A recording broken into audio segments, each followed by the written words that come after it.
اللہ نمازیں پڑھتے ہیں، قسم خدا کی ہمارے وہ لوگ ٹوٹ گئے ہیں۔ اللہ تعالیٰ کا فضل ہے نہیں ہے، اللہ تعالیٰ نے ہمارے گناہوں کو چھپایا ہوا ہے۔ ہم لوگ نہیں چاہتے ہمارے گناہ چھپ جائیں، چاہتے ہیں نا، اللہ پیار کر رہے ہیں، لیکن جس دن موت آ گئی اور توبہ کے بغیر اور اللہ تعالیٰ کے حکم پہ نبی صلی اللہ علیہ وسلم طریقے کے اوپر موت نہ آئی تو بتاؤ خدا کی قسم پھر راز فاش ہو جائیں گے، پھر اللہ تعالیٰ پردہ نہیں رکھے گا ہمارا۔ قیامت کے دن سب کے سامنے ذلت اور رسوائی ہوگی، ادھر سے ہاتھ گھسیڑا جائے گا اور یہاں سے نکالا جائے گا اور اس کے ہاتھ میں اعمال نامہ دیا جائے گا، پیٹ سے ہاتھ گھسیڑا اعمال نامہ دیا جائے گا اور اعلان کرے گا فرشتہ فلاں کا بیٹا فلاں فلاں بن فلاں آج ناکام ہو گیا اور کبھی کامیاب نہیں ہوگا۔ اور پھر کتنوں لوگ ایک نماز میں 2,88,00,000 سال حدیث شریف میں آتا ہے، لیکن انسان توبہ کر کے نمازیں شروع کر دے اللہ تعالیٰ معاف کرنے والا ہے، مگر اگر بغیر توبہ کے جو جائے گا تو اس کو تو اتنی سزا ملے گی نا۔ اگر ہم نبی سے توبہ کر لیتے ہیں اور اللہ سے معافی مانگتے ہیں تو جیسے عثمان رفیق ہے ماشاء اللہ، دڑوں دڑ ہر نماز کے بعد یہ اپنی قضا پڑھ رہا ہوتا ہے، یعنی اسی کو توبہ بولتے ہیں نا۔ یہ دیکھ توبہ یہی ہے نا کہ اب نماز ہی نہیں چھوڑ رہا، پڑھ سکتے کیا پڑھنی ہے، پڑھ سکتے نہیں اور پڑھنی ہے ساری فجر زور اثر 10 سال چھوڑی آپ نے، 10 سال کی پڑھنی پڑے گی ہر نماز سے، آپ ایک ایک پڑھ دو، ایسے نہیں کہ ایک دن میں 10 سال کی پڑھنے لگ جاؤ، ٹھیک ہے، کام دھندا بھی کرنا ہے تو بس ایک نماز کے بعد ایک پڑھتے رہو۔ 10 سال آپ نے چھوڑی نا، 10 سال تک آپ نمازیں پڑھتے رہو، ایک ایک ساتھ میں اور پڑھ دو، چلو 20 سال میں پوری کر دو، آپ نے ارادہ کر لیا نا اللہ معاف کر دے گا، بھلے آپ مر جاؤ اگلے دن مر جاؤ اللہ معاف کر دے گا۔ بس صرف فرض پورے پڑھنے ہوتے ہیں، جو آپ کے جیسے فجر کے فرض رہ گئے تھے نا، سنت بھی ہوتے فرض بھی ہوتے، تو آپ کو فجر میں صرف 2 فرض پڑھنے ہیں، اسی ظہر کے پہلے 4 سنت ہوتے، پھر 4 فرض ہوتے، پھر 2 سنت ہوتے، آپ صرف 4 فرض پڑھو گے بس، ہاں فرض، عصر کے بھی 4 فرض، مغرب کے پھر صرف 3 فرض بس، عشاء کے 4 فرض بھی پڑھو گے اور 3 وتر بھی پڑھو گے، وتر کیونکہ واجب اور سنت نہیں، اس لیے وہ وتر بھی پڑھ لو، عشاء کی وتر، باقی سنتیں اور نفلیں نہیں پڑھتے، ہاں فرض پڑھ گئے۔ تو بھائی یہ ایسا مہینہ ہے، اس میں اللہ تعالیٰ سے رو رو کے منا لے اللہ تعالیٰ، یا اللہ تعالیٰ میں کب تک خدائی کر دیکھو، حضور صلی اللہ علیہ وسلم کو گئے ہوئے 1500 سال ہو گئے، ہم آج حضور صلی اللہ علیہ وسلم کو دن دے کے مانتے ہیں، یہ ان محنتوں کی برکت ہے جن لوگوں نے محنتیں کی، آج اس لیے دین زندہ ہے، ورنہ تو یہ دین چلا جاتا اگر محنت نہیں ہوتی۔ تو اس وجہ سے اگر یہ اللہ تعالیٰ نے غنیمت دی، ہمارے ارد گرد نیک لوگ بھی موجود ہیں، ہم ان کو دیکھ کے ہمت بھی پکڑ سکتے ہیں، نیک بننا ہمارے لیے کوئی مشکل نہیں ہے، ہمارے ارد گرد لوگ موجود ہیں کہ یار یہ چل سکتا ہے تو میں کیوں نہیں چل سکتا، کہ اللہ تعالیٰ شیطان کو تیری اسی کی تیسے کروں، کیا آپ نے سمجھا ہوا ہے کہ ادھر ادھر نبی صلی اللہ علیہ وسلم کی سنتوں کے خلاف زندگی گزاروں، میں تیری طرح بیوقوف نہیں ہوں، میں تیری طرح بیوقوف نہیں ہوں کہ میں ایسے زندگی گزاروں، اور تو ہمیشہ کے لیے مردود ہو گیا اور تو مردود رہے گا اور تجھے قیامت تک ہمیشہ کے لیے تو چلتا رہے گا۔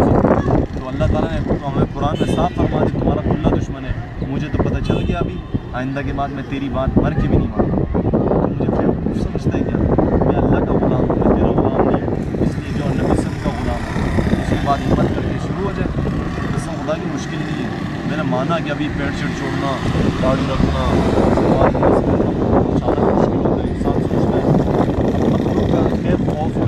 لیکن انسان مستقل شیخ کے بیان میں جیسے آنے لگ جائے، جیسے تم ابھی نہیں جا رہے ہیں تمہاری سوچتی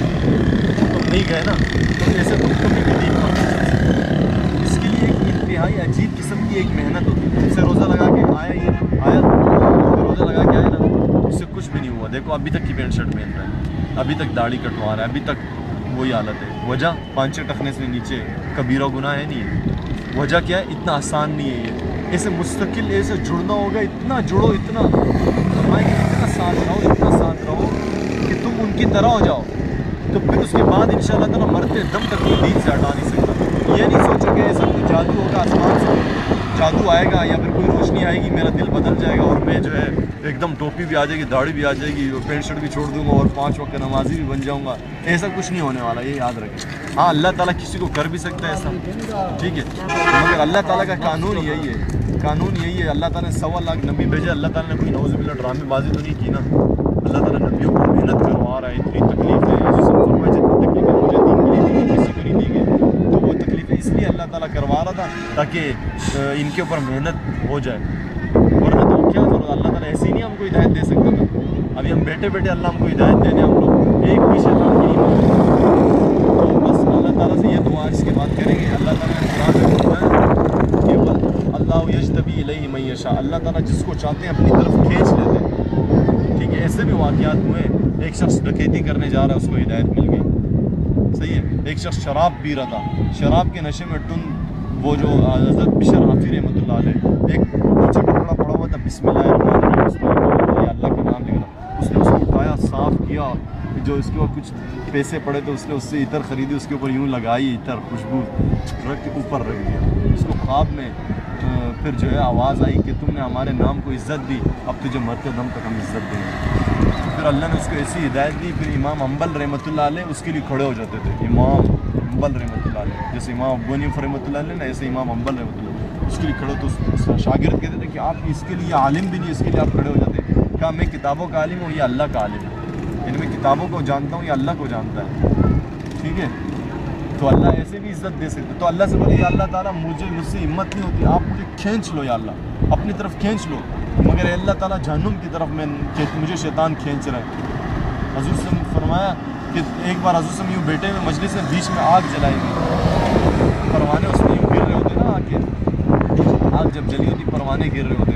تو حضور سے نے اس کو چادر سے صحابہ ہٹا رہے تھے پروانوں کو. تو حضور سے فرمایا ایسے ہی تمہاری بھی مثال ہے کہ میں امت کو جہنم کی آگ سے دور کرنے کے لیے رونا دھونا اتنا محنت, مگر یہ لوگ کیا کر رہے ہیں کہ آگ کے اندر گر رہے, جان بوجھ کے گناہوں میں ڈوبے ہیں اور آگ میں آ رہے ہیں. تو انشاءاللہ عمل کریں گے, انشاءاللہ.